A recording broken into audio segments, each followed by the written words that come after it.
Okay, good morning, good afternoon, good evening, whatever it is that you are listening to us from. It is another edition of our real estate webinar, organized and brought to you by Ubosi LA and Company. It's such an honor to have you, and we do not downplay the opportunity of having you in this webinar. Once again, we want to thank you, and we're saying thank you for joining us. Today's webinar promises to be a wonderful time. It's going to be exciting, just as it's always been. So if it's possible, grab a cup of coffee, a cup of tea, and just sit back and relax as we begin to enjoy this webinar. This webinar, like I said earlier on, is brought to you by Ubosele and Company. Every month we come up with this webinar to discuss topical issues that helps us to navigate the real estate industry and at the same time get to equip ourselves with knowledge that will help us in the real estate practice, either as an estate surveyor or as an investor in the real estate space. So ladies and gentlemen, you're all welcome. Let me start by saying, okay, so before we also go on, I'll also say for as many who are joining us, you can just tell somebody else to mention to somebody else, to tell somebody else to also join us so that you can be part of this webinar. So it started, reach out to your friends, reach out to your family, reach out to people who you believe that this seminar or webinar is going to be a blessing to. Before we go on fully, like we usually do, this webinar will open us up to the privilege of asking questions. If you want to ask one or two questions, you may be privileged to be promoted to be one of the speakers. If you have questions, we can call you live to speak live and also get to know a few things. And also, if you want to drop your questions, you can drop your questions on the chat box so that you can ask your questions and your comment. And again, like I said, if you want to also speak, we're going to give you the privilege to also speak. Without further ado, last month, the month of July, we had the topic that we looked at, and it was the importance of tenancy agreement in property lease transaction. And that topic was well delivered by our own Glory Onwosu in the month of July. And so this month of August promises to be a beautiful one. And so this month of August, we're going to be considering another topic. And the topic we're going to be looking at this month of August is optimizing real estate rental income. Optimizing real estate rental income. Optimizing real estate rental income. And the person who is going to be doing justice to this topic today is no other person but an in-house person also, whose name is the head of department of our facility management department in the Keja office. It's no other person other than Mr. Abiodun Oyenuga. And shortly, you're going to be having, okay, yes, he has a video on. And shortly, I'm going to be inviting him to start this discussion. I'm going to ask him to start this discussion and get going immediately. So ladies and gentlemen, it's my honor and privilege to welcome you again to this webinar. And you're all welcome as we invite Mr. Abiodun Oyenuga. And like I said, before Abiodun Oyenuga takes once again, just a reminder, prepare your questions. You can use the chat box to prepare your question.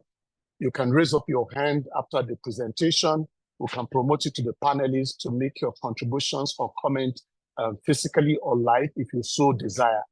So ladies and gentlemen, we welcome Mr. Abiodun Oyenuga, the head of facility management, to speak to us and present to us optimizing real estate rental income. Abiodun Oyenuga, the floor is yours. Please, can you take over? Thank you. Hey, thank you so much. A warm welcome to all our guests online, and welcome to this edition, Optimizing Real Estate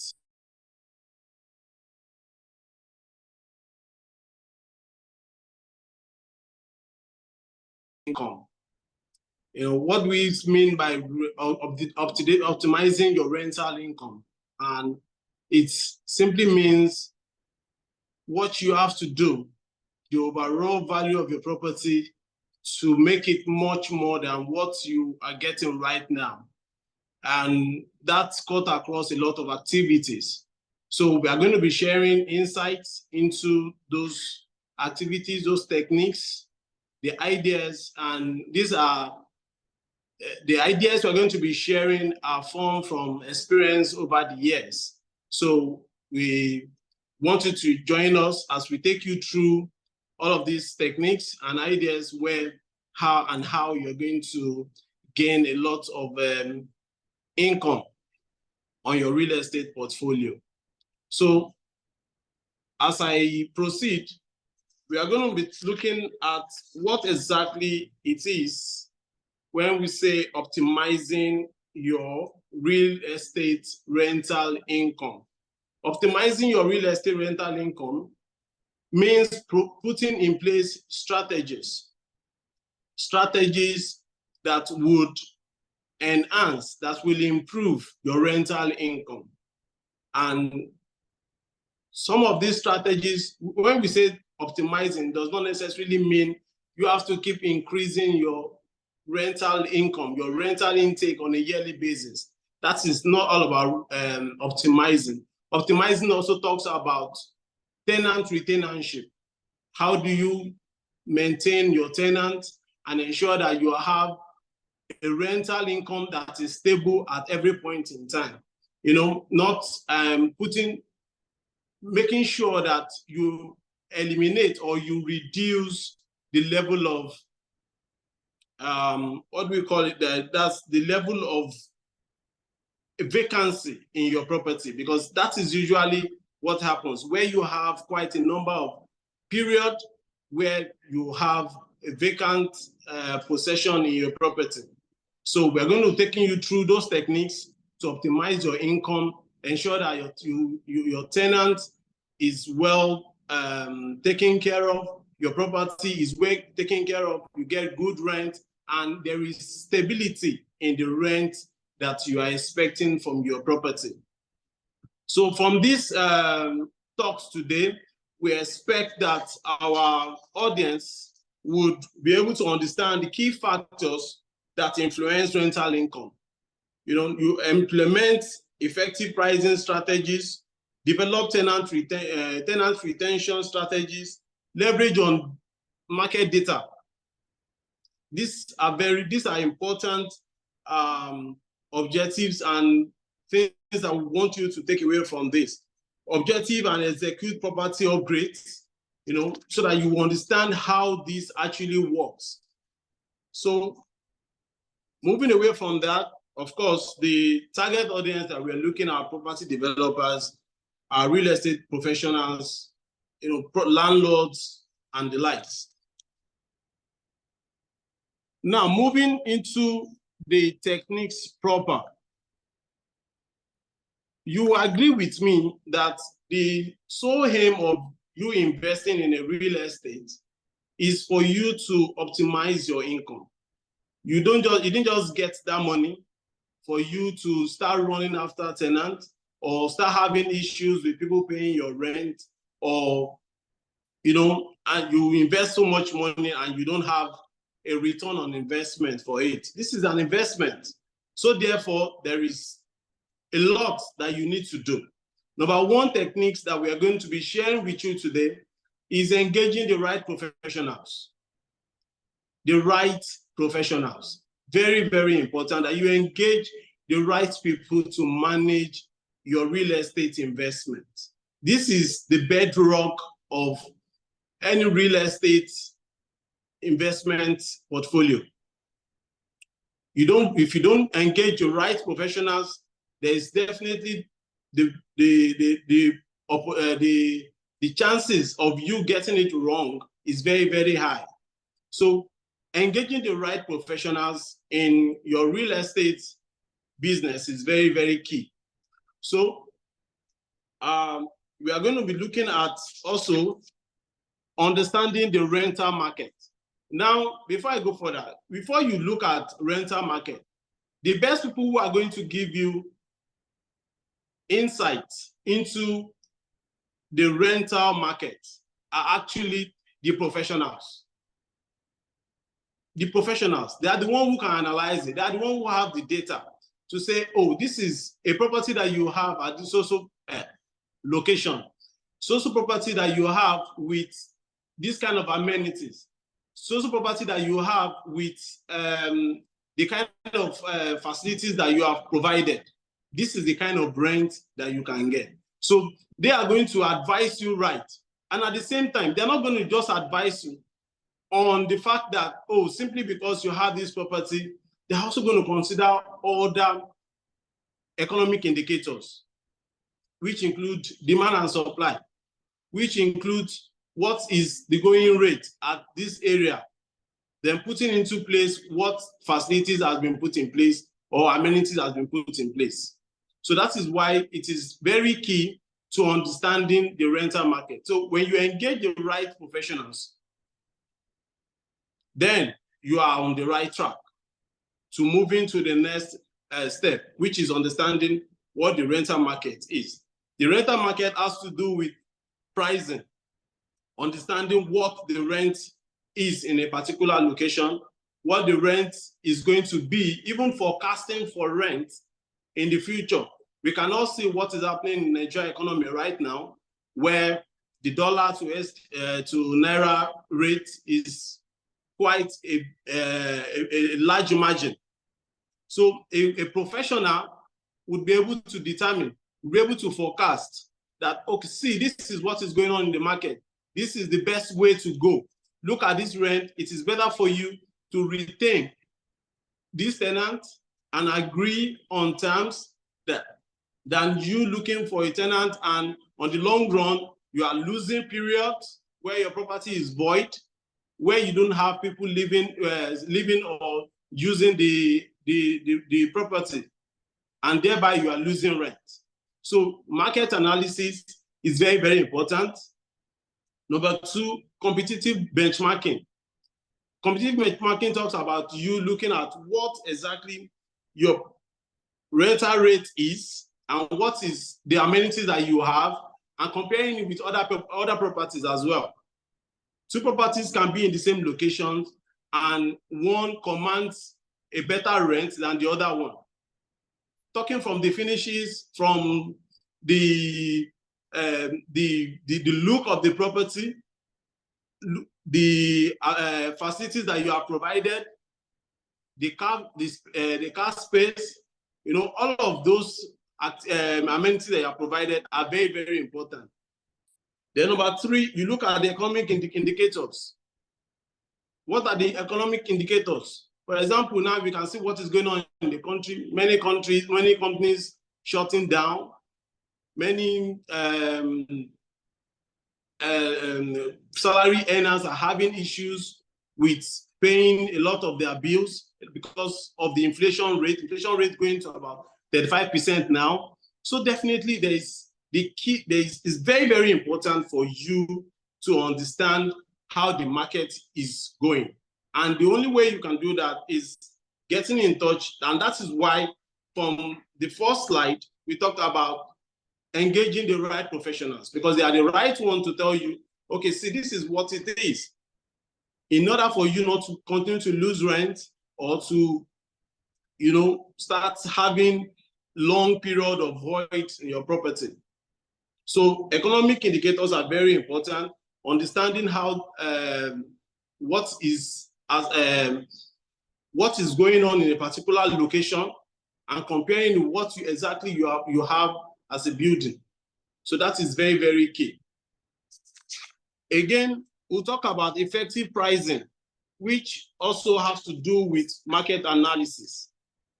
You know, effective pricing strategies, which include dynamic price models, value-based pricing, discounts and incentives. We have had from past experience, we have seen issues. Take for example, when we had the COVID period. During the COVID period, there were quite a number of issues with office space leases, where people don't have to go to, of course, people don't have to go to the office. And people start thinking, oh, we can work from home, we can reduce the size of our offices and the likes. So the same thing happens where you have low demand, and you have to be very careful so that you don't keep losing rent. You know, you don't have to keep losing rent. The most important thing is for you to ensure that you're getting that rent as and when due. So, and for you to ensure that is number one, making sure that you get the right tenant in place. So when you get the right tenant in place and ensure that your pricing is very, very strategic, not because, oh, they are renting a property for X amount at a particular location, and you know that what you have actually built or the facilities that you have provided does not command that kind of value.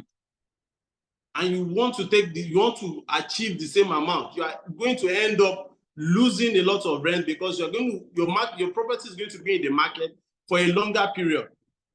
You complete the property, you're supposed to ideally, before a property is completed, the marketing of that property has commenced, and you're already looking at potential tenants who are going to take it. Not when the property is completed and after a long period of time, you are having a void period, 6 months going to 1 year down the lane. So effective pricing is a very key strategy that you need to understand. And say, okay, we need to understand what exactly are we putting, what is the value, what is the amenities, what are the unique features of our property. And where you have top-notch and you know that exactly this is what you want. Yes, you are going to get that same value, but you need to be very strategic about pricing so that you don't have higher number of periods where you have void in your property. Then talking about discounts and incentives. Yeah, from past experience, this has happened before, where we had to, because of security of rent, and security of rent is very, very important. We have seen scenarios where tenants come into a property and 1 year, 2 years, 3 years down the lane, they enter into the property and they're unable to continue your rent. At the same time, they're unable to move to another property. And you start having a lot of issues from trying to mediate with them to see when they are going to move to, eventually going to court and, wasting a lot of time on all of that. So it is very, very important. You can bring in discount and incentive in some cases where you think that, oh, this tenant has been performing very well, but because of the economy situation, right now, properties that are dollarized, I'm sure there are many landlords who are definitely going to bend to that effect, because if your rent was at $300 per square meter, and now that as at the rate where dollar was probably 400 naira per dollar, and dollar is rising to 1,500, going to 1,700. So you can see the margin.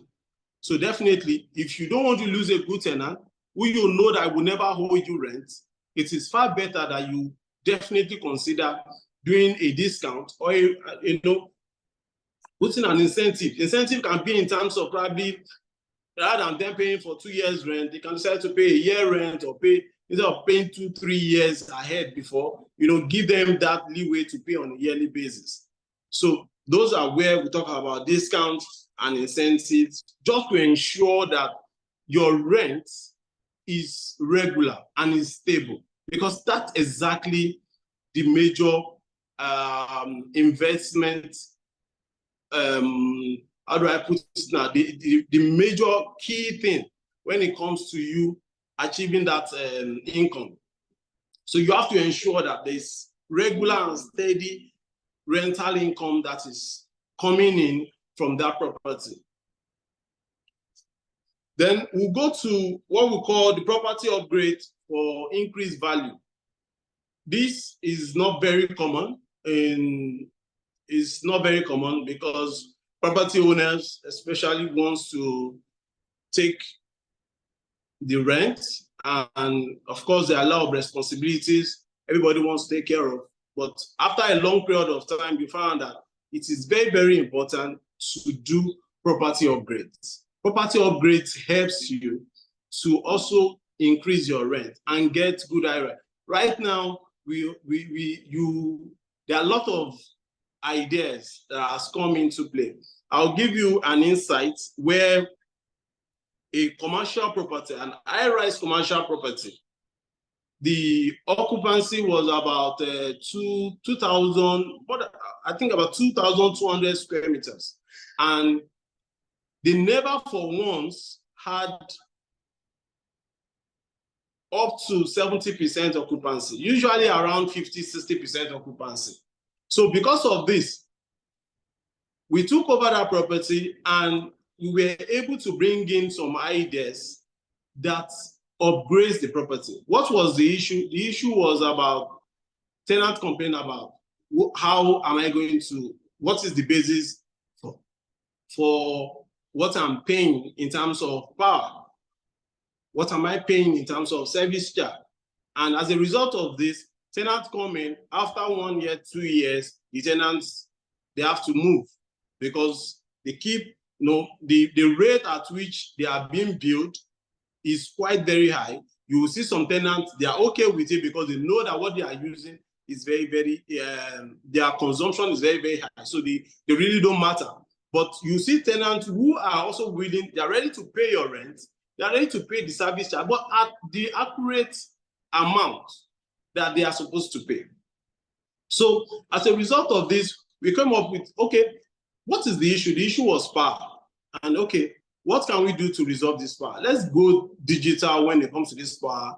Okay, the generator is the issue. You are using check meters before. This thing is not working. Okay, let's bring in a prepaid meter so that as you use the power, you can actually determine what you are using. Believe you me, tenants who had actually left that property had to be coming back. And today, at every point in time, you are always having 100% occupancy because people now get value for their money. Not only that, tenants can actually project what do I use on a monthly basis because of that, upgrade. It's an upgrade. Upgrade does not necessarily mean that you have to do, that does not have to be facial. That could be technology. You understand? So that is where we talk about smart technology investment, regular maintenance of the property. So all of these upgrades, you look at your property, you can have a 3-5 years plan on property upgrade, major upgrades that you need to do. And say, okay, this is what I need to do on my property. At 5 years, I'm going to change this, I'm going to change this, I'm going to change this, and this will be the rent. So at that point in time, you are most likely to get what the market rent is at that point in time, even if you have a sitting tenant in your property. So that is the essence of property upgrades and increase in value. Then we also look at tenant retention strategy. This is also can be linked to the initial discussion, which has to do with upgrades, but more of you showing empathy with the tenant, especially the property managers, trying to understand what their frustrations are, what their issues are, and attending to those issues when they arise. Building strong relationship, lease renewal incentives, flexibility lease terms. These flexibility terms, from experience, I've had about 3 cases where a tenant we had to make arrangements for the rent payment period. The period the tenant entered into, the period where the rent of the tenant is going to expire does not conform with when he's going to take his housing allowance in his workplace.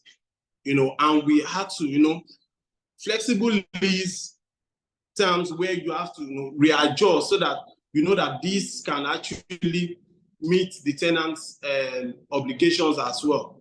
So look at lease renewal incentives, where tenants are supposed to pay like 2-3 years ahead or 2 years ahead, they can do a year, or where a tenant is coming into a property and where they're supposed to pay like 2 years, they can do a year and allow them to do a post-rent check for the next coming years. Also things that could easily make it very easy for the tenant as well. Because as long as the tenants are comfortable and you have good relationship with them, there's every tendency that you are going to have that kind of relationship that will yield regular income. They complain about a repair, it is fixed as at when due. So tenants don't use that as a bait to say, oh, when I also complain about this, it was not attended to until after a month and the like. So all of this works with you optimizing your rental income. When tenant, we have seen scenarios where tenants are in a property, not just because the rent is cheap, but because they enjoy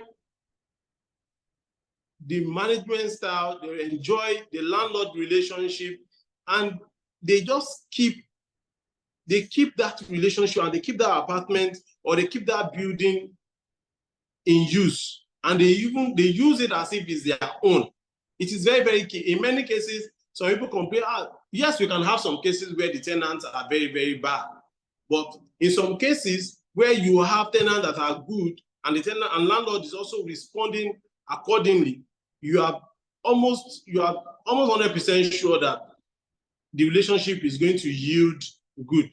And when you have that, you are going to have your optimum rent coming in as at when due.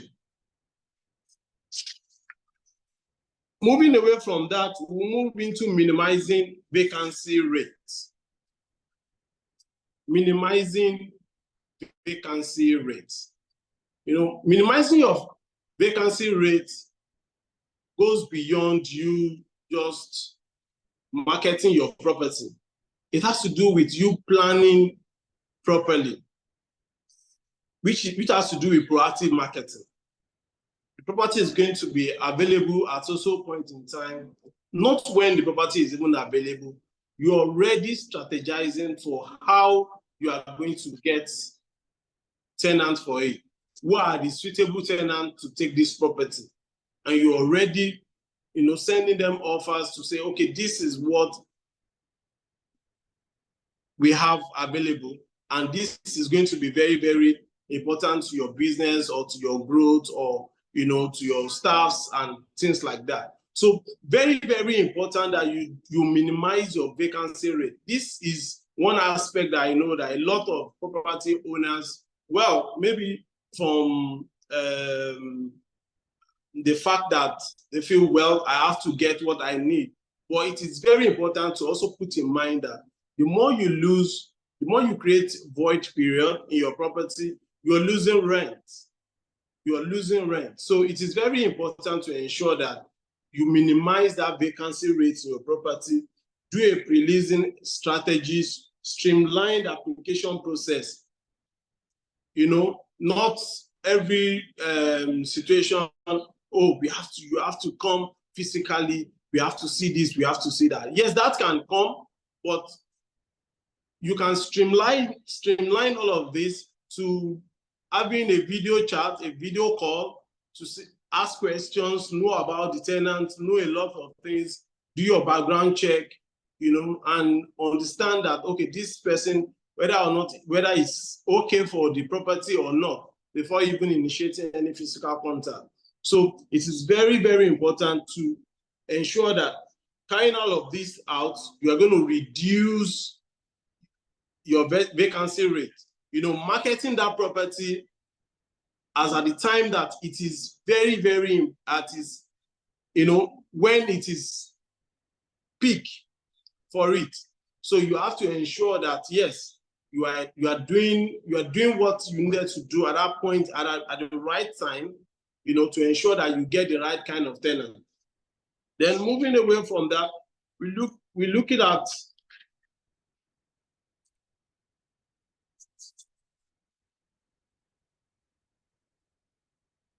the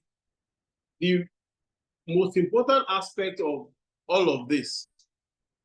When we talk about optimizing your rent in real estate, it's not just about I have to collect my rent and the rent has to be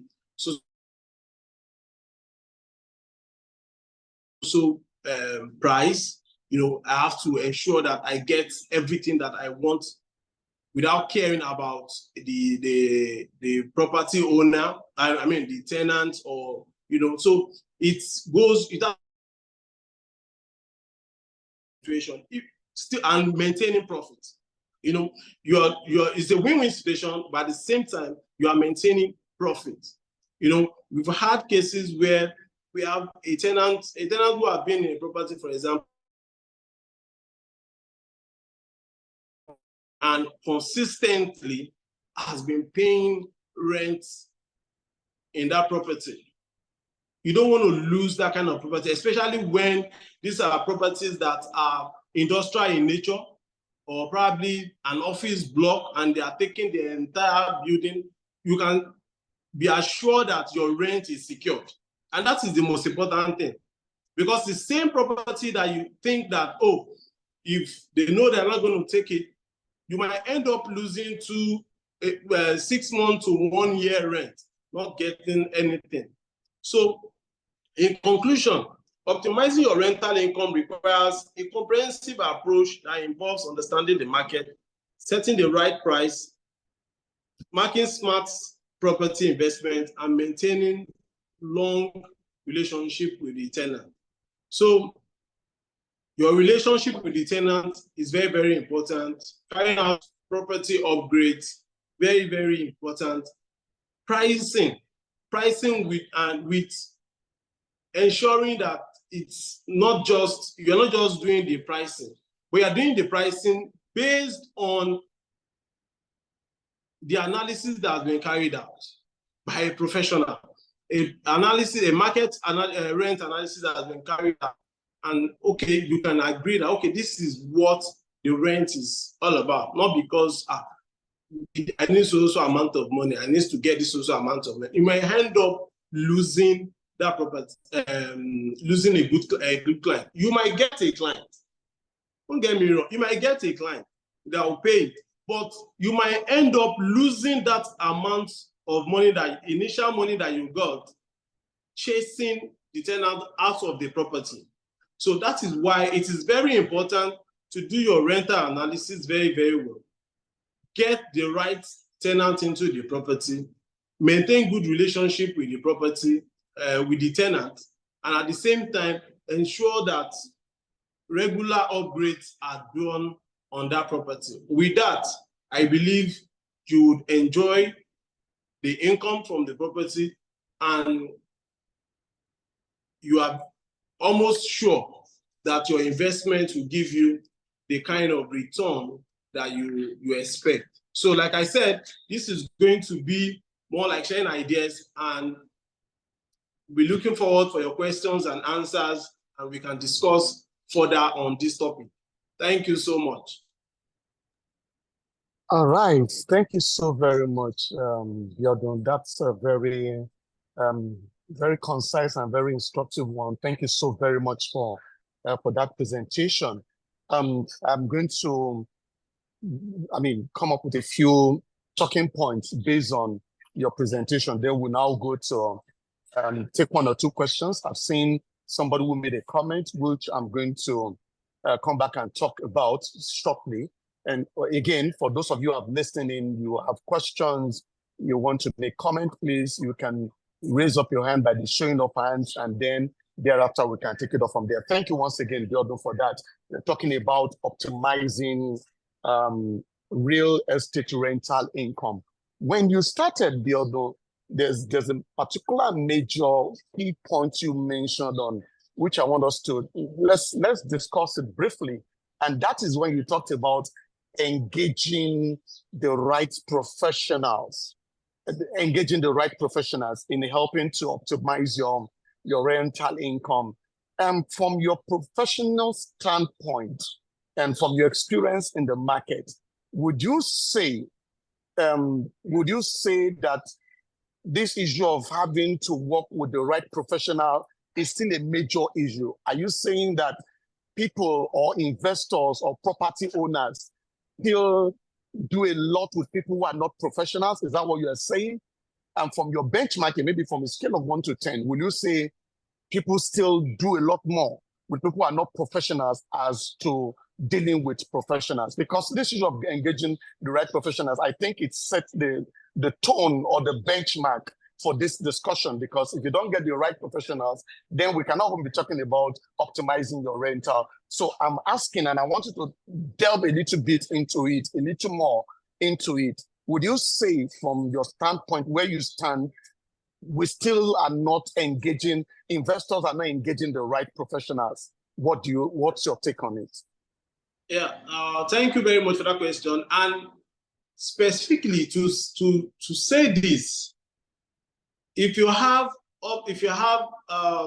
10 investors, you can hardly see, probably you see 4 out of 10 who want to engage in professionals. In fact, in what is common these days is people believe that is it not just to rent the property out?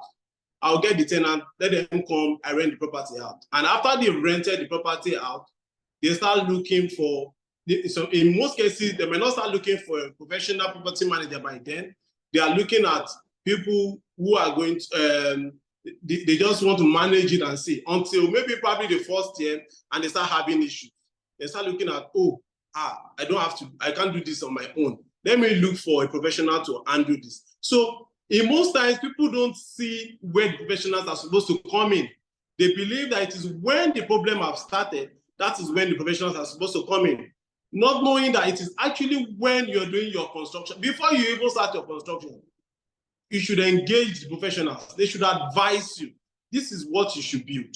This is where you should build. And these are the kind of tenants you should be looking at. This is the kind of return on investment that you should be looking at. So it is still a serious problem, a critical one that is affecting property, real estate optimization in terms of income. So it is it is a big issue that we are still, I mean, the Nigeria economy and Nigeria as a whole probably have to do a lot of regulatory issues on that. I mean, policies on that when it comes to who handles what in terms of real estate. So it's actually a lot of issues. So yes, it's engaging professionals is actually a serious issue when it comes to optimizing your real estate income.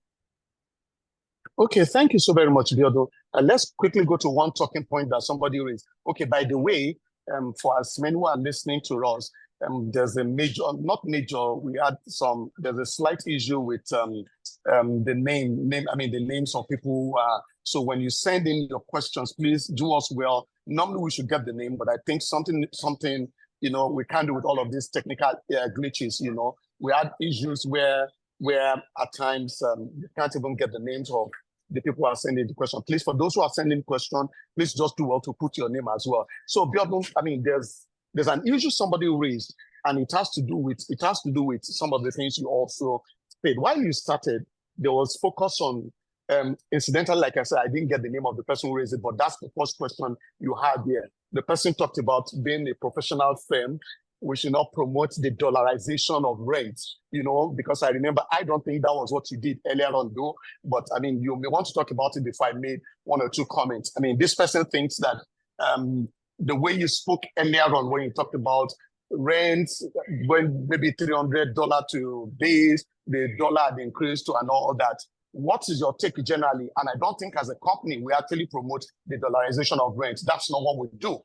But the truth is we cannot shy away from the fact that this is what we see on the field, and you can always talk about them. Yes, we should discourage it, but these are the things that it makes the presentation a lot more meaningful so that we can come practically to terms to what we actually see in the field. It's not to promote the dollarization of rent. But Biodo, let's come back to you because this is what this person is saying. This person said, as a leading professional in the built industry, I want to advise a firm shouldn't promote dollarization of rent. What do you see in this regard with regards to optimization of rental income in the real estate industry? This is of having to say every now and then, everything happens, the dollar, trace it to the dollar, you go to buy food in the market tomorrow, everybody say the dollar had increased, this and all that. What's your take on this in answering this question that this person raised?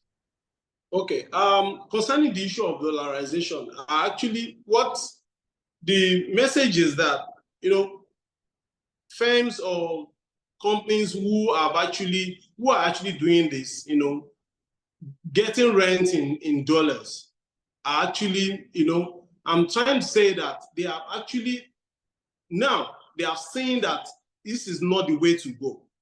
We are not encouraging it. This is not the way to go because on the long run now, they can see that it's not working. It's not working. So if you have dollarized your rent, you are going to end up getting a rent that is lower or not, because you don't want to lose the kind of tenant that you have.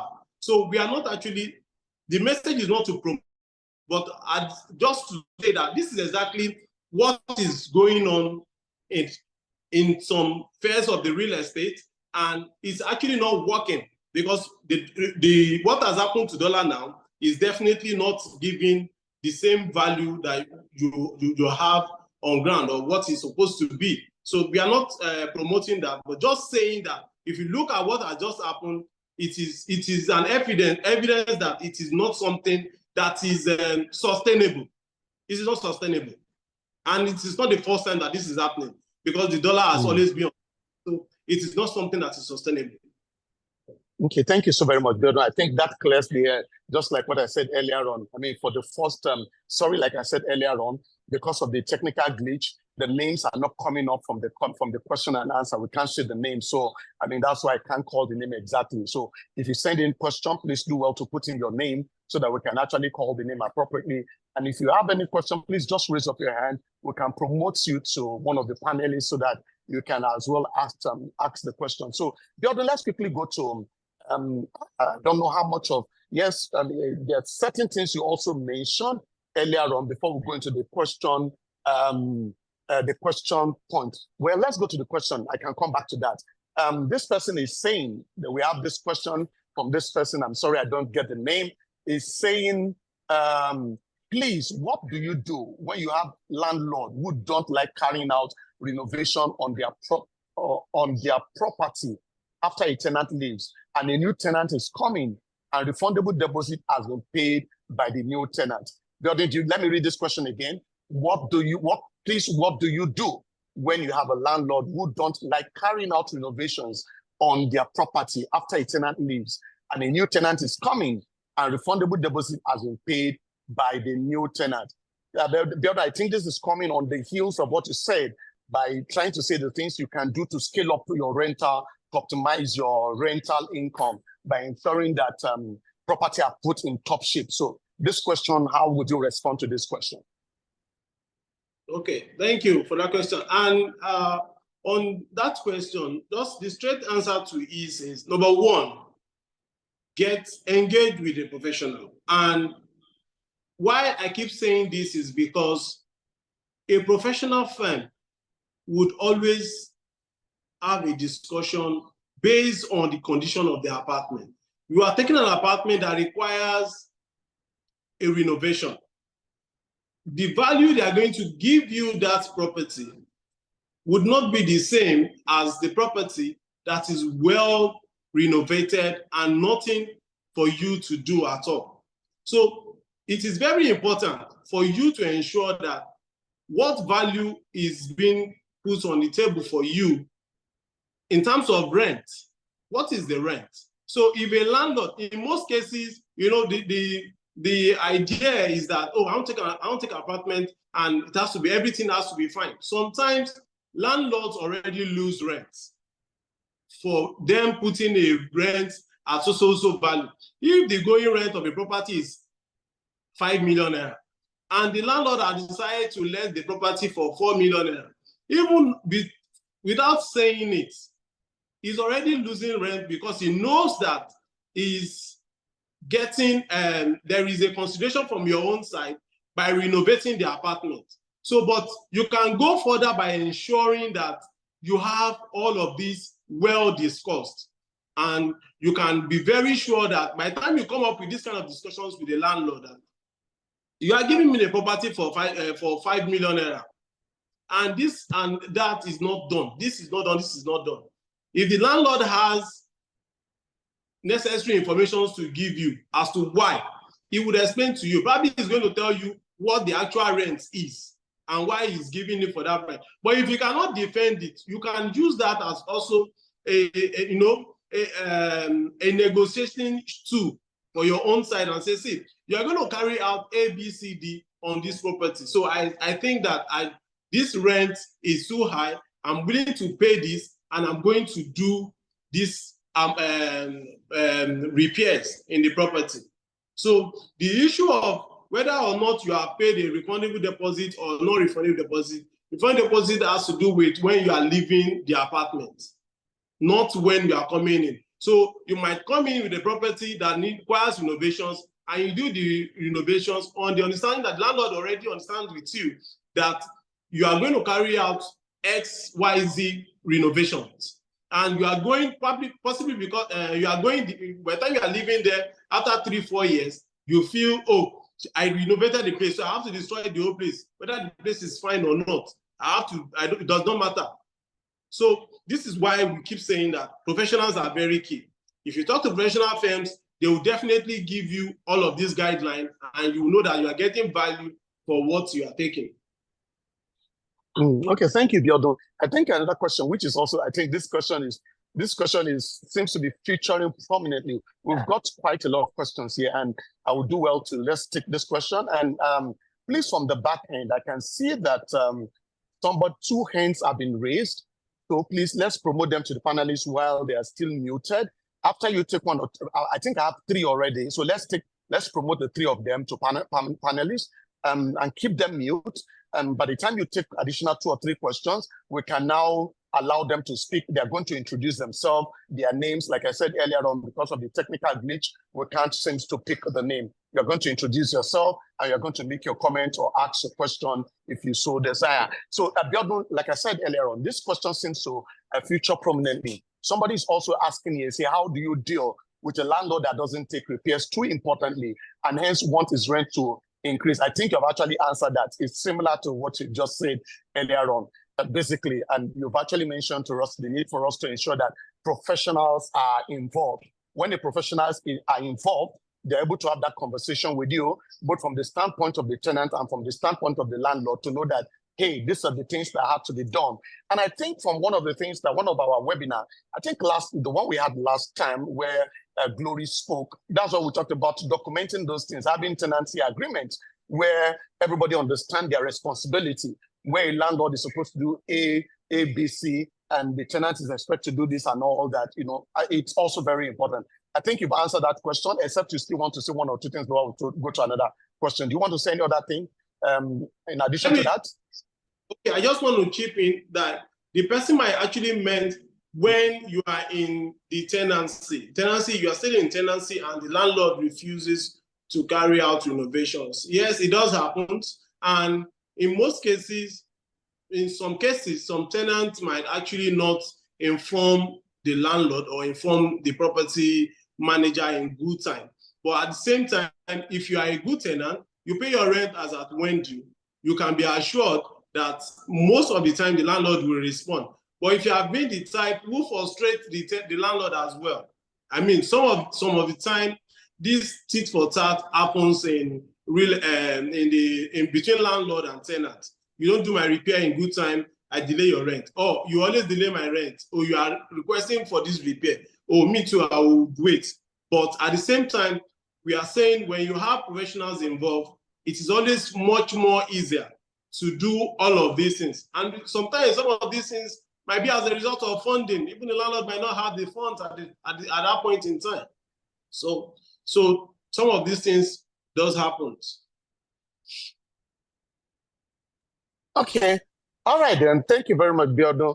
Biodun, you've got a lot of questions here, a whole lot of questions. Of course, the good thing is that we have a bit of time on our hands. So the back end, please, again, promote to the people who raise their hands as panelists, okay, so that I can come back to them after I ask you this question. Biodun, there's a question for you here.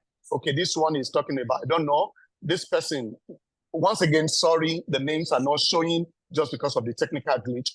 Someone is saying, thank you for the awesome presentation. This person is asking, what top property management software would you suggest for use? The person is also saying, aside social media, what online listings do you advise agents to use for optimal results?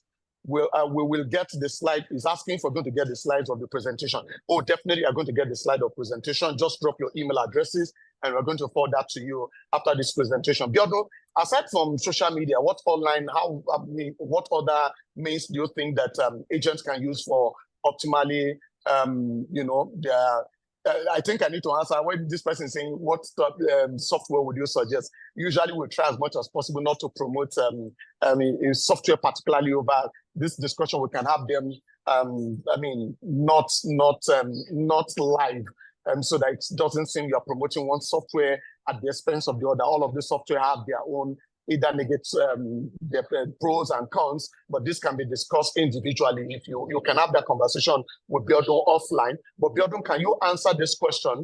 What other means, aside from the social media, can you use to optimize your media advertising? Okay, if you have real estate investment that you need to market, like I said, if you are asking as a professional, fine. But if a property owners and investors, it is better that you just hand off your property to the professionals, let them do the job for you. If you are not satisfied with the professional, you can move to another person. That is far better. So when you talk about advertising for real estate, you know, social media is actually the biggest platform.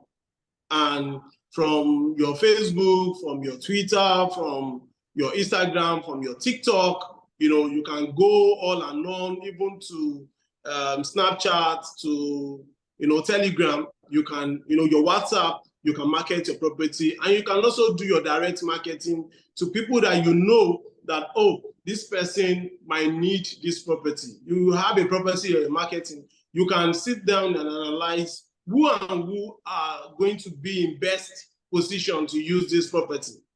You can see, for example, the likes of a shopping mall. You already know the kind of, you know, we know the kind of people we are going to engage, you know. So those are kind of, you can do direct marketing. You can display your banner in front of it to get more attention from people and the likes. But the social media is still the biggest of it.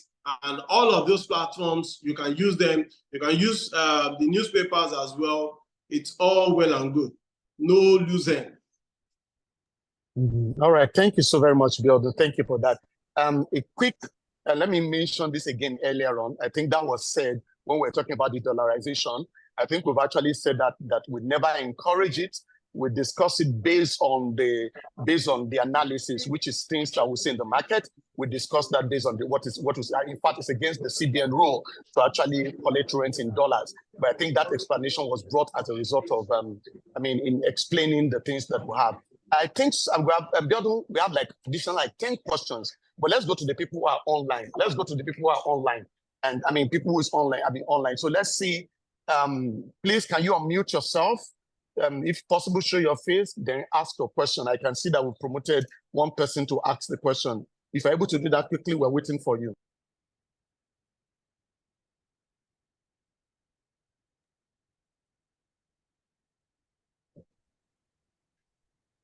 Hello? Can you unmute yourself and ask your question if you're there before I take another question? I think we promoted one person who raised his hand or her hand. Are you there? Are you willing to take your questions immediately, or we'll go on to, okay, Biodun, let's go to other questions while we're waiting for this other person. This person, Nasirat Adibumi, is asking, he says, can you explain more on minimizing vacancy rates? I think you dwelled on that earlier on how to ensure that we minimize vacancy rate. This person is asking, can you shed a bit of more light on the issue of vacancy rates? Biodun, quickly, can you do that in 1 minute? All right. Like I said, for you to minimize the rates at which your property is vacant, there are quite a number of things you have to do. That is where tenant retainership comes in, and also proactive marketing. It is either you have a property already and you want to ensure that you maintain that tenant. You know, the tenant is a good tenant. You want to ensure that, yes, you keep good relationship with that tenant, and the tenants can keep, you know, you can get a steady rent.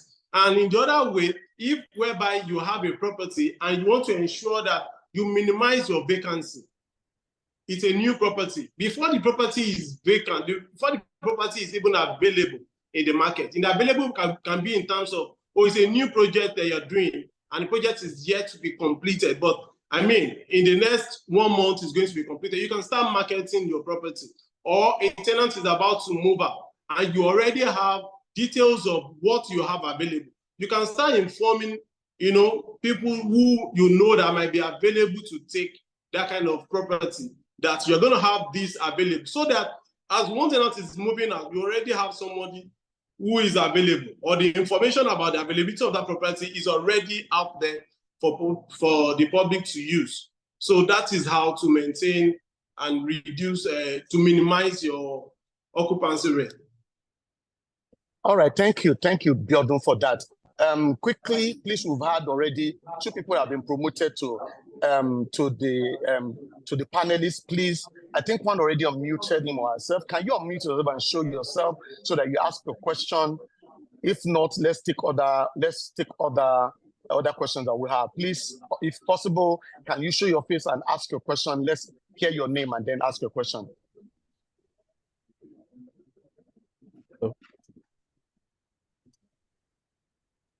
We are listening, please. Unmute yourself, say your name and ask your question.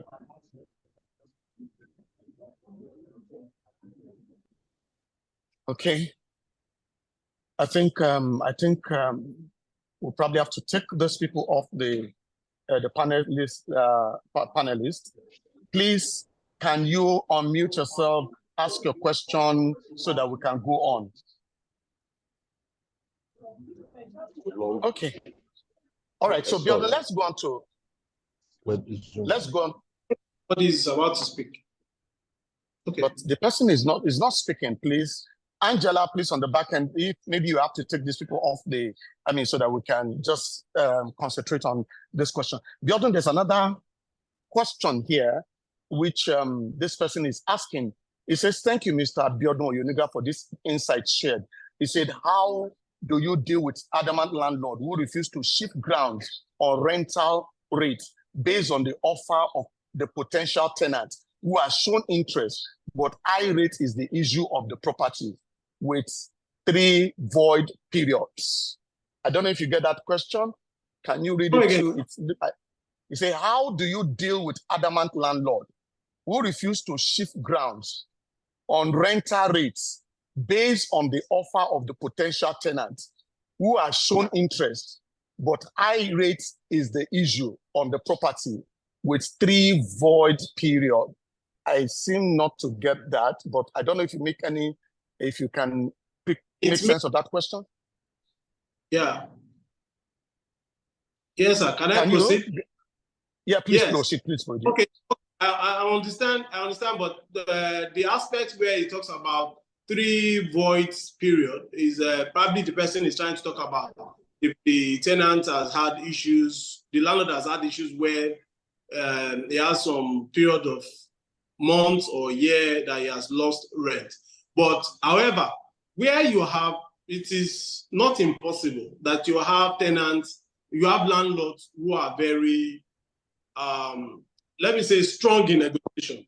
They know that this is what the rent is, or let's say this is what the rent is. And, let's say the rent is 4.5 million and the tenant was at, let's say 2.5 million. That is 4.5 being the market rent and 2.5 being the rent that the tenant is paying.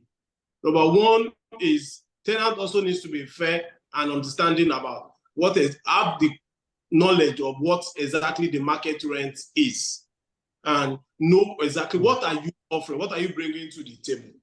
So if your rent is 2.5 million naira and the landlord is asking you to come and pay 4.5 million naira and you are telling the landlord to come and pay 3 million naira, you have not come to the same level playing ground with the landlord. So in most cases, some tenants want to believe, oh, I've already shifted ground. I said 3, I have added 500,000. But what exactly is the going rate?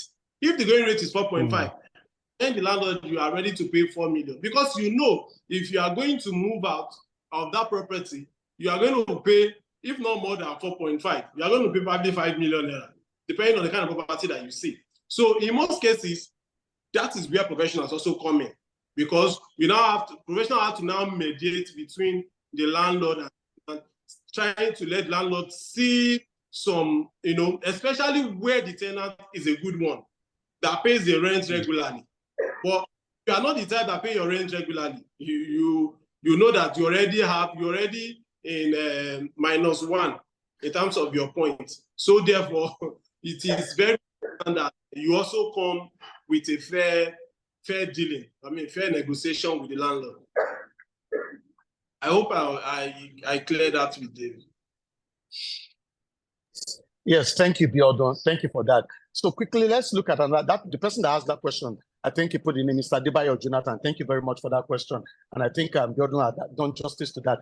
There's another question here. This person is asking 4-in-1 question. Biodun, you have to do number 1. This person say, good afternoon. Yes, we are Biodun. If estate man has done his or her background check, and after the first year, the occupant was unable to pay his or her rent, what would be your advice to the property owner? Did you get that? If yes, the estate man, mainly the professional, has done his or her background check, and after the first year, the occupant was unable to pay his or her rent, what would be your advice to the property owner? How would you advise the investor? Okay. The next one.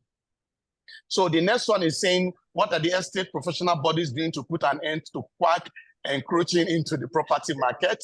I mean, you can also note that on the background. The third question is saying, of course, this one, we can always talk about it. What are the estate professionals doing about putting an end to quack encroaching into the property market? We'll talk about that. The third one is, with the current Nigerian economy, most property owners skyrocket the rent. Does that connote optimizing rental income? This person is asking, because of the economy, which you also spoke about, now landlords are now taking the rent up. So are you saying this also means that optimizing rental income? And the last question this person is asking is, what can cause misinterpretation of rental income to a facility manager? I don't know if you take all this question, but we can go back to ask them one after the other if you need me to. The last question is, what can cause misinterpretation of rental income to a facility manager? How can a facility manager misinterpret rental income? Did you get that? Yes. So do you want to take them quickly? The other one, we still have quite a whole lot of questions, so we need to move with the speed of light in answering these questions. Okay. The first one, talking about the tenants failing to pay rent in the first year. Number one, well, a lot of things happen, but from experience, if you do your due diligence from beginning, I can assure you from experience, if you have 6 tenants, maybe you should be able to have probably maybe 1 or none that will give you a headache. But if you have a tenant that come in first year and there is already issues with paying, what is the issue? You need to understand what exactly is the issue that the person is saying that he does not have the money. Is it that he's expecting the money and the money is not coming in, or what? So if you understand what exactly the issue, but if you now understand that, okay, this person actually has a problem, don't hesitate to start legal proceedings against the tenants. Don't even wait. And that is why I keep saying, engage professionals. Before the rent expires, you're already talking to the tenant about the rent payment. So the person is not corresponding well or responding well. You're already seeing signs of that. So you can immediately attack that and get a good legal representative, not just any legal representative, a good one that can immediately attack that issue. Then you can ensure that you have minimum period to spend on that. But the best thing is, before the tenant moves in, be very sure that you are getting the right person. It is better to wait than you get the wrong person and losing 2-3 years rent. Now, the estate surveyors, what they are doing about quacks, we have an institution and they are doing a lot. And a lot has been done. They've set up a lot of associations to educate a lot of people, and a lot will still continue to be done until when Nigeria as a whole decide to say you cannot do X, Y, Z. Just like even where the regulated this thing, even without any regulation, people want to go to professional doctors. Without regulation, people want to go to a doctor. So, but yet you still find out that they are fake doctors. So Nigeria will continue, they will continue to do what they can do in terms of that. Then the third question, optimizing rent. Please take that question again. I didn't get the last part of it. The third question, let me come with the third question. It says, with the current Nigerian economy, most property owners skyrocket the rent. In now say, does that connote optimizing rental income? If a tenant just because of the economy moves up the rent, does that connote that you're actually optimizing your rental income? Okay, like I explained, optimizing rental income does not only have to do with you increasing your rent. It also includes, it's about making sure that you have a stable rent coming in from your property and maintaining profits. It's not about you increasing the rent. You can increase the rent, and that will be the beginning of your war with a tenant. So it is better that you analyze it very, very well. For property owners and investors, it's better you engage professionals. They analyze very, very well. How much is the rent? The economy is this. We all understand. The economy that is eating the landlord is eating the tenant as well. So if you say, oh, because the economy is this, your rent is 2 million, you are going to 5 million naira, we end up having issues that are unresolved. But if you come up with offers and the tenant also sees that, okay, if I'm going this, and before you even do this about increasing the rent, try to do one or two. That is where we talk about upgrades. Try and put in one or two upgrades that tenants would also understand that, okay, this is it. It's actually part of the basis of increasing rent as far as Lagos State tenancy is concerned. You know, there has to be some upgrades and stuff like that. So part of it, you should be able to, you know, now harmonize all of that together to see, except you now have a tenant that is extremely, you know, wants to have issues with you. So, but if you come in with a fair offer, the tenant will also understand. And where there are issues, don't hesitate to, you know, take necessary legal actions. There is always room for that. Okay. Then the fourth question, what can cause, okay, yes, you get that. What can cause misrepresentation of rental income to a facility manager? Misinterpretation of rental income. I wish I could get an explanation on that, but I need to understand what the person means by misinterpretation of rental income in facility management. Facility management, property management, they are quite a thin line between the two. You know, so if you are doing, if it's facility management and you are also handling the property management aspect of it, which includes the rent collection and that. So if you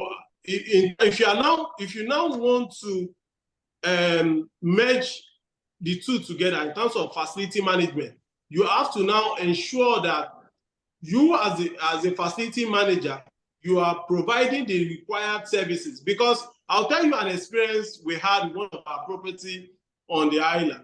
The issue has always been that the facility management company has not put in place some things that would even allow the landlord to enjoy the rent. Facility management company, totally different. Landlord on its own, just give me my rent, no problem. I have no interest in the facility management. But we found out that there are issues. I said there are issues as to how do you determine what is being paid for service charge? What is the basis for power?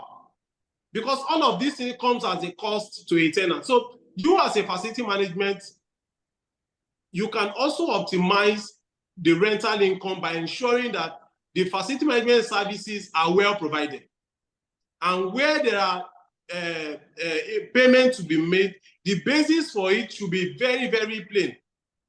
You understand? Because when tenants enjoy the services, they have no issues. In that property, tenants were ready to pay their rent, but cost of power was issues for them until we bring in technology and say, okay, we need to go digital on the power supply. Let's install prepaid meter on the generator. So people install prepaid meter on generator, and people start seeing that, okay, I'm using 20 square meter office space, but I'm even using power more than somebody who is using 100 square meter office space because of the gadget that I have. And everybody understands that it's what I'm using Unlike I'm using 20 square meter space, so I'm using 100, and you are billing me based on 100. I only have 3 laptops. I'm not even using anything. I don't even like AC. So it is very, very important. Facility managers can also, improve real estate income optimization by ensuring that they provide the service appropriately. I hope that explains the person's question. I think it does. It does. It should. I mean, you've done. It should basically based on. I was also trying to wrap my head around when the person asked about misinterpretation of rental income. I didn't get that, but I think you've done justice to that. Biodun, we have to. There's still quite a whole lot of questions here. A whole lot of questions. And again, we have to answer all these questions. I think we still have close to 14 questions. I'm not sure we're able to bring somebody up to ask question live again, but we're going to try and see how we can take all the questions that we have. This person's name is Oladejo Yusuf. The person says, thank you to the speaker for this insightful session. The person is saying, I once heard from a senior boss that you can determine rentals through carrying out rental valuation. How true is this? And if possible, how do we go about it? Rental valuation. I think you talked about market trends the other time. I mean, basically, this is, of course, rental valuation is something that you should carry out. You can carry out on the basis that it helps you to, even as professionals. And I think that's why Biodun stressed the fact that there's need to have engaged professionals, because professionals are able to advise not just the landlord, but also the tenant to say, hey, this is what the market trend is. This is what the rents are in this. So, I mean, rental valuations are part of what the responsibility of the surveyor, and the essence is just to do what Biodun said earlier on when you started the presentation. You talked about market analysis. That is what it is all about. And in going about this, I mean, you need a professional to actually do it. You take market survey, do rental valuation, and in that report, is going to be able to tell you and say the rental rates, either per square meter or whichever, if it's an office space, a building, this is what we consider. This is the range of what the rentals are. And you're able to advise the landlord, and also the tenant is also going to be able to advise and say, yes. In fact, in most cases too, you have tenants who also want to take property, maybe corporate organization, have someone to do this rental valuation for them so that they can come to the table and discuss with the landlord or the landlord's representation. I think that's about it. But again, do you want to add one or two things to that question? Question. Do you want? I think it's well taken care of. Except no other way, there is no any other means that you can do it than carrying out market analysis. If you have a flat in any location, there are other people who have rented the flats before now. The only thing you can consider is if your property is a new one, what are the facilities in there and the likes, and professionals can advise you that, okay, give a markup of so amount because of this and that. So basically it's comparison. You look at what is obtainable within you, especially except if your property is a special one, maybe it's a special property. Now have to do some, regular calculations, probably an hotel or a filling station. But at the same time, all of these engage a professionals and they can advise you properly. Thank you, Biodun. There's another question here. Again, I'll just speak to this one directly, and Biodun, you should be able to. This person is, I want to assume that this person is an investor. So this person is, or probably somebody who is investing in property. The name is not there, but this person say, hi, Biodun. How would you advise a potential investor to go about engaging the services of a real estate professional? Is there a pool where they can be sourced from? You're already speaking to one professional now. You don't need any other. You don't need any other pool. So you're speaking to one already. So I mean, that's just by the way. That's just by the way. And that's why we come up with all this program for us to have this conversation. I mean, you're already seeing one.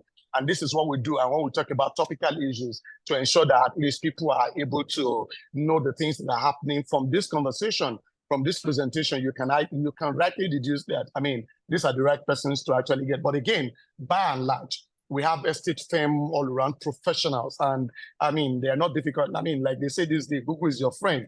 Just Google out for professionals. I'm sure Ubosele and Co will come up as one of the top list, and you can actually pick from them. But again, that's just enjoying that part, the fact that we're having this conversation. But Biodun, do you want to say something about that? Full of I mean, how do you engage? How do you engage people? Just come to us. Just come to us, or you private chat us after this seminar, webinar. So just come. There's no, don't have any problem. Just come to us. You're trying to, you're not even giving, hey, I mean, for the person who asked the question, I mean, that's just, I mean, we would appreciate that you don't go and source for any other professional from out there in terms of real estate professional. I mean, you're speaking to the right person, but again, on a more serious note, they actually pull their essay surveyors around registered and professional essay surveyors. When you go to the institution, I mean, the website of the Nigerian Institution of Essay Surveyors and Valuers, I think there's actually the list of professional surveyors. And honestly, you can actually pay from any, but we're only just pitching ourselves to you to let you know that we are the right persons to speak with, and you're speaking with the right person. Thank you for that question. This other person is asking this question. He says, how do you handle a new tenant that hasn't stayed in the property for a year and you are willing to evict him after his first year tenancy anniversary due to his or her non-cooperation with the other co-tenants in the premises in terms of constituting a nuisance? I mean, this is more of tenant. Jordan, did you get that question? I mean, we have a tenant who is not staying in the property, but is constituting himself as a nuisance. So what do you have to say to that? Okay. There's no two way to it. Number one thing is ensure that there is a relationship with every tenant. I used to say that property managers are you should be able to understand the tenant. You know, even when they come with all difficulties, you must be able to understand them, put yourself in their shoes. And having done all of that, and you still have this person who is, you know, very difficult. The most important thing is, because we are talking about optimization of income, you must be able to understand not when the rent has expired. You know, before the expiration of the rent, you're already keeping tab on this person, so that if you are noticing any funny movement or any funny kind of behavior, you can immediately start your eviction process and you get the right legal thing. Don't just look for anybody. And that is why I keep saying professionals are very, very key. You can get a lawyer who is going to disturb the entire, and you can get a lawyer who is going to immediately action is started, and before you know it, you can, you know, reduce the void period, you know, the rent that you're going to lose and the law and stuff like that. So ensure that there is communication. Where the communication seems to be yielding good results, then, I mean, immediately start the process of eviction, you know, immediately, so that you don't lose so much period. There is no, you cannot, it's not everybody that is manageable. At least you have to just do what you need to do in the confine of the law. Okay, thank you, Biodun. I mean, for those who send in their email addresses, we can see Biodun will still have a whole lot of questions. Please, we have to be fast about this. I mean, we have quite a lot of questions, and I'm seeing that this is actually generating a whole lot of interest. So let's take them quickly and snappy so that we can wrap up in good time. This person's name is Mr. Larry. He's saying, my name is Larry. As a facility manager managing rental apartment, he's asking, who is responsible for handling maintenance? And also, do you factor in the charges separately for doing that beside the commission from rent collection? Did you get that question? He said, as a facility manager managing rental apartment, who is responsible for handling maintenance? And also, do you factor in the charges separately? I mean, separately, at least if you're maintaining, for doing that beside the commission from rent collection? Jordan, I'm sure you get that question. Yes.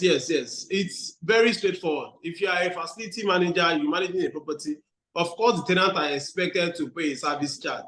So except if there is nothing happening there, if there is actually a property to manage and a facility to be run, services to be rendered, definitely they must have paid the service charge. And from service charge, you can do all of this maintenance. So you shouldn't have any issues if everything has been done properly, except something somewhere has not been done in the right way. Okay, thank you, Bjorn. Let's quickly move. Another one is saying, we seem to have a lot of facility manager on this platform.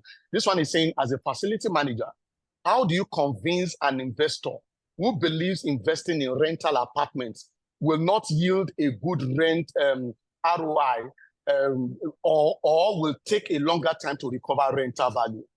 I take that question again. How do you convince an investor who believes investing in rental apartments will not yield a good return on investment or will take a longer time? I mean, this person, the investor does not believe in rental apartments. How do you convince the investor? That's what this person asked. Well, there is analysis that you can do. And number one thing you should understand that real estate is not stock, it's not bonds, it's not it's not treasury bills that it's a short term period. It's a long-term investment, and every real estate investors should know, except if they are most especially when it comes to rental. When it comes to rental, if it is sales you want to buy and sell, even at that, you can still be looking at maybe a 2 years interval if you just want a short margin of it on it. But when it comes to rent, on your own part is do some rental analysis on what the rent will be. And the person looked at it, what seems to be a long-term period, but if the person is not saying it in paper, that this is the period that this, I'm going to get this, I'm going to get it, I'm going to get this, the person might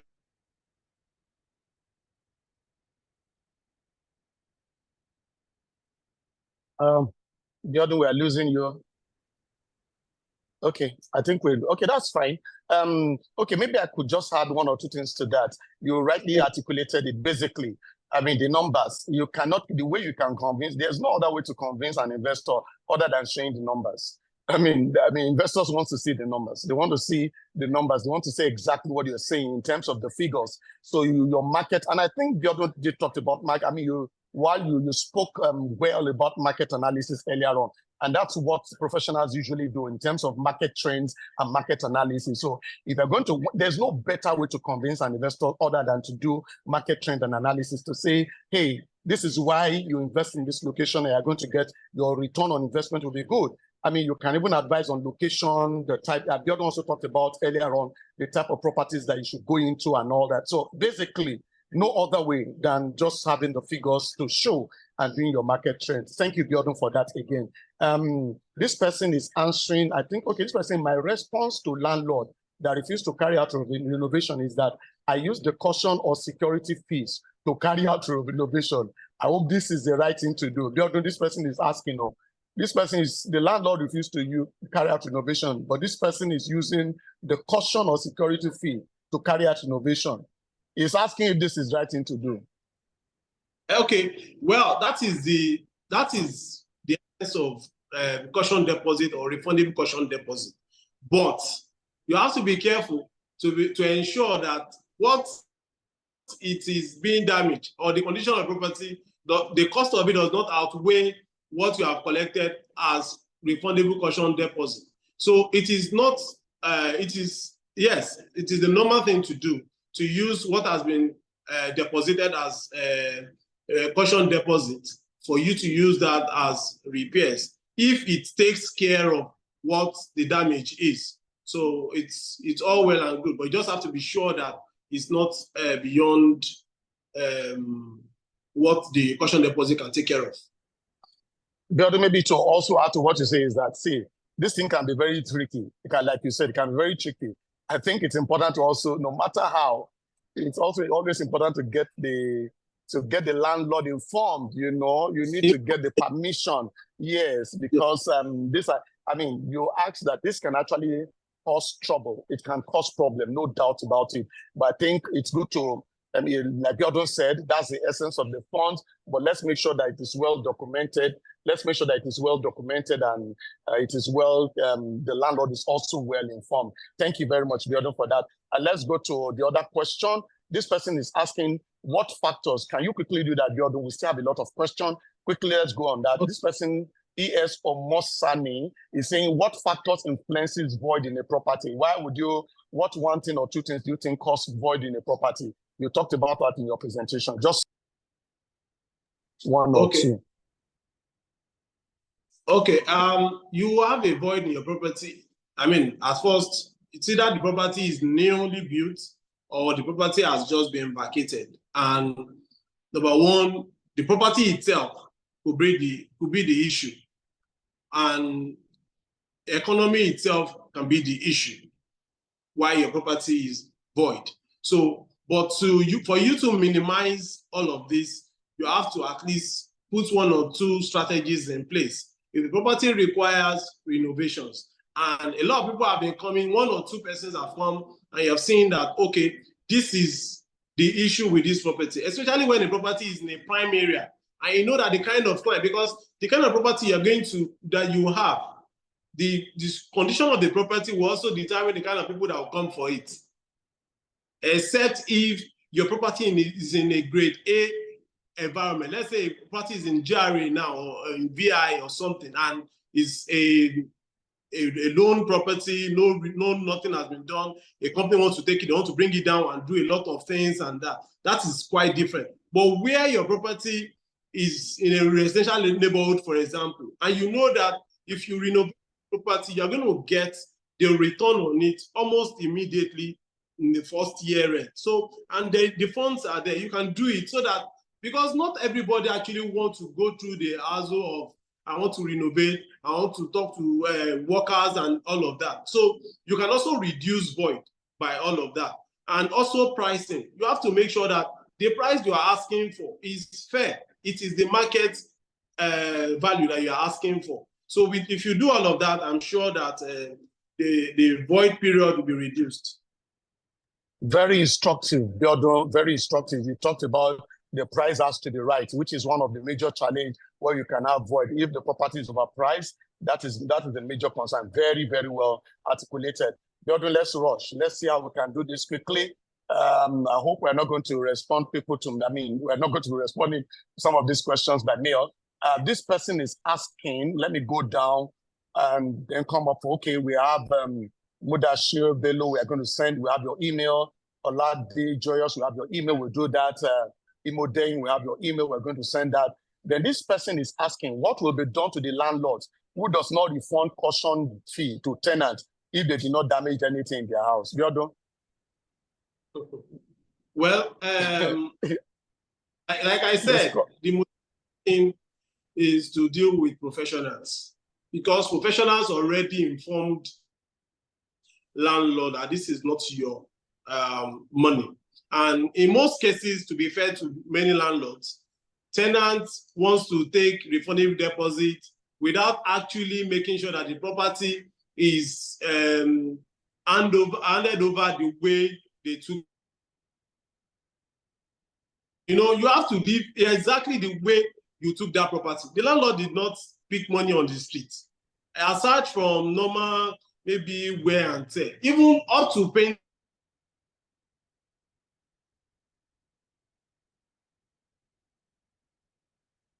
Biodo, we are losing you. You know, so all of that, you have to also ensure that he who seeks equity must claim with clean hands. Mm.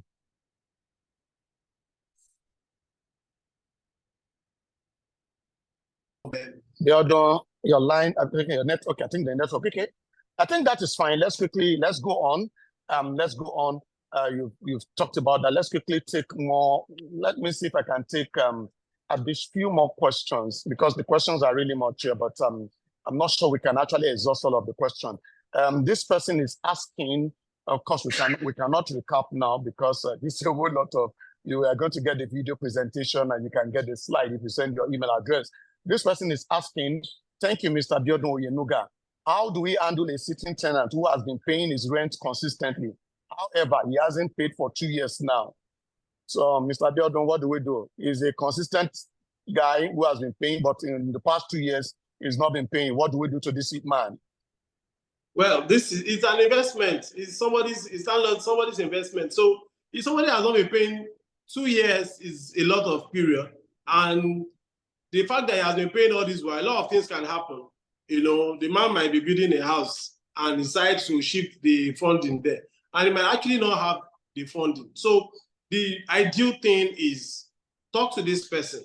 There are sometimes you may have to give a payment plan. You can discuss with the property owner to have a payment plan idea. If the person is communicating well, you can have a payment plan. But if the person is not communicating well, and you know, even before it is 2 years, you know that this person is a potential problem, you start legal process. There's nothing else to do.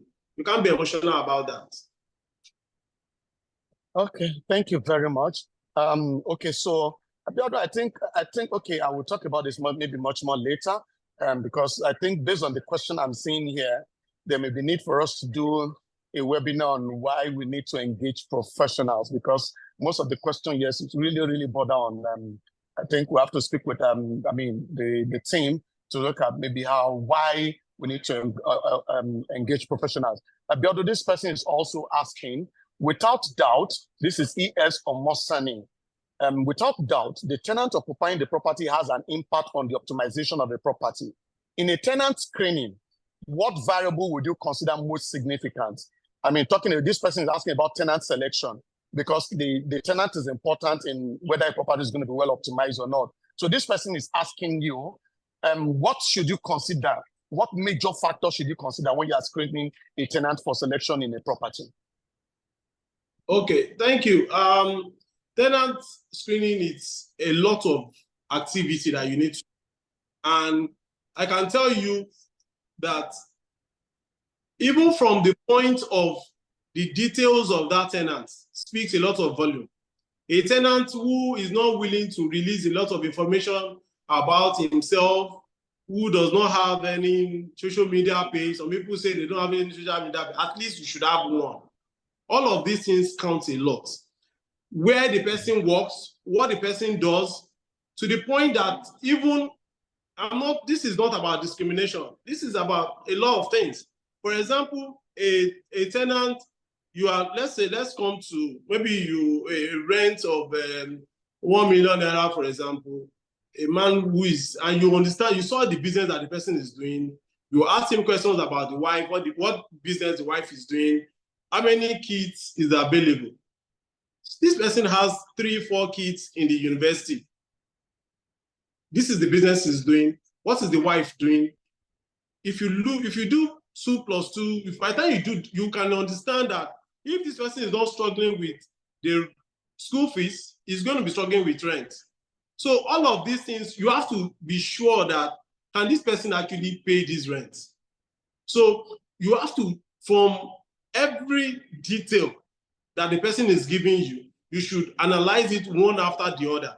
From age, from work, from family, from the wife duty, everything, you should analyze it and be sure that this person is, I'm not saying you might not have 100%. If you, like I said, my own, if you have like 12 flats that you want to let out, at least maybe 1, max 2 might be giving you a headache. Not you having 12 flats and you're having 9 tenants giving you a headache. No, that means you have not done anything. So you must be able to do your due diligence very well. Verify every information very well. And I can assure you, you'll get it right. All right, thank you, Biodun. Let's go on to other questions. This one is also, I think, is the same question with what you just answered. It said, good presentation, Mr. Oyenuga. How can I effectively screen and choose tenants who will reliably meet their tenant obligation and minimize the risk of late or missed payment? I think you just answered that. This is just the same question that you answered just now. Yes, that's from Mr. Madenlo Aderopo. I think the last answer Biodun took just did justice to this. Thank you very much. Biodun, let's go on. This one is coming from Mr. Clinton D. He said, what can be done to a landlord who collect caution fee in their house, yet the house is not up to standard for that caution fee? Do you want to quickly take that? What can be done to a landlord who collect caution fee in their house, yet the house is not up to standard for the caution fee?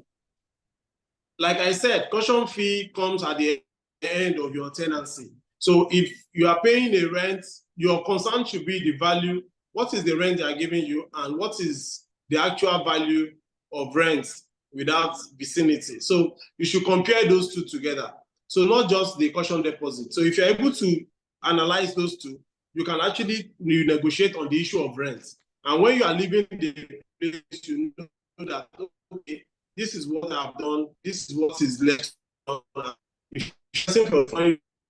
most important thing, get a professional to engage in all of these things is the best way to go. All right, thank you very much, Biodun. This person, okay, already you've answered this question. You've already answered this question earlier on. What can cause misinterpretation of rental income? I think that had been taken before now, and so let's leave that out of it. This other question is coming from Mori Animashawn. He said, my question for the speaker is that what can you do to minimize void and maximize rental income on a high-rise building on about 5 to 10 floors without elevator, with regards to the upgrade that you talked about during your presentation? This building doesn't have elevator. It's on 5 to 10 floors.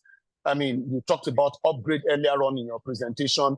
How then can you minimize void in such property and maximize rental income, knowing fully well that this property has no elevator? Mr. Biodun, please. Okay, well, when a property has a structural, because this is structurally deficient already, because a property of 5-10 floors should have an elevator. So already the what you can do to minimize it already by missing out that by having that deficiency, definitely your rent cannot be compared to every other property. So your rent, your pricing, your strategy in terms of pricing would come into play. What you are going to be asked would be what is going to encourage people to say, okay, fine. If I'm going to suffer or do the exercise from climbing from ground floor, 6th or 7th floor on a daily basis, I mean, I'm getting a value for a reduced rent.